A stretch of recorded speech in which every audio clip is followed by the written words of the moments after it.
Cecil B. Moore Avenue or Columbia Avenue used to be thriving, energetic, and that's what created the clubs. The other kind of atmosphere, restaurants and people and energy. Just thinking, reminiscing, because I even walked down here today from 29th and Diamond, just to come back in my neighborhood, because I used to live up this end too.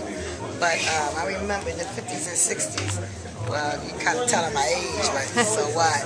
You know, I was a kid then, but I remember because we lived in the 1800 block of 18th Street, and then we lived on the 1800 block of Bevere, and my grandmother lived in the 1700 block of 18th Street. So I remember us just playing, and I remember going on Columbia Avenue, and it was just so nice, and it was stores, and it was.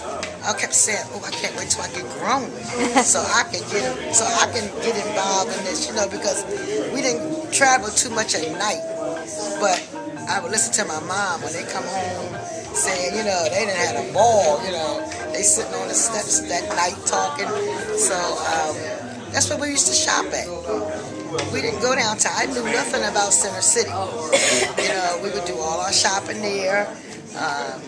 And then every Saturday, never fails, my mom would send us to the movies.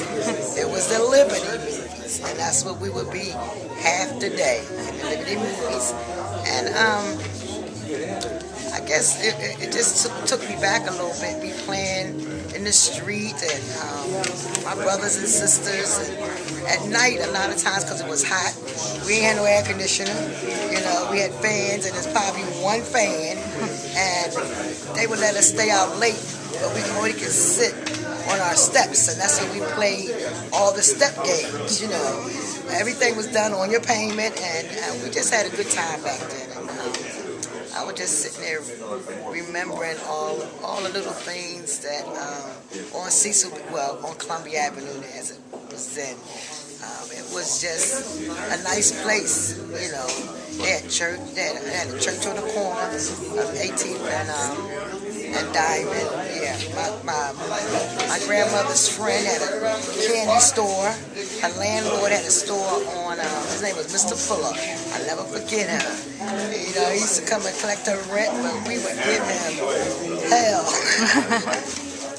So that little strip there from 19th, I think it would be like 19th and Cecil B. Moore, all the way to Broad Street. That's where the stores was, and I hate to say the bars and the clubs. And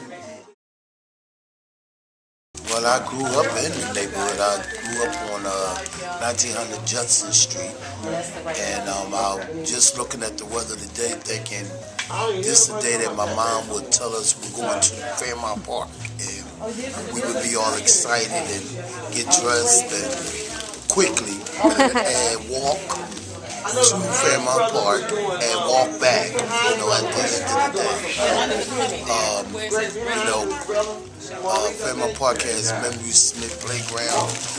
The giant slideboard I ever seen was the one I seen at Smith Playground as a kid. I remember you had to walk up the side step to then come down, and you know, there's a bunch of us coming down together on top of each other. Yeah, you know. They had a little thing they turned around and turned it and jumped. I remember the trails going in the park, and you go in from Strawberry Mansion, you wind up in West Philly. When you come out the park, then you go back in the park, and we used to be catching crayfish and things of that nature. So, you know, I have fine memories. We used to live on the 3200 block of what was called Columbia Avenue back then. Yeah. And being a kid, knowing that the park was in close proximity to where we lived, we would always go around 33rd Street. And I'll never forget, I was a kid and I used to hear this wonderful, sweet music coming out that house. And I went around there, and Miss Mary at the time was holding the house down. And they used to have little sessions in the backyard. And we used to go back. That's how I really got involved with music at that level. And I would go around there and sit down in the backyard with Miss Mary and them and sit in there with a couple of just great musicians as a kid. I would go back there and just be it's really interesting. Some of the Monk, and it was just a host of folks that would be back here that I probably can't remember who they were. But being a kid, I would just really like to be in the middle of that stuff. So here we are today, years later, still listening to the wonderful music of John Coltrane.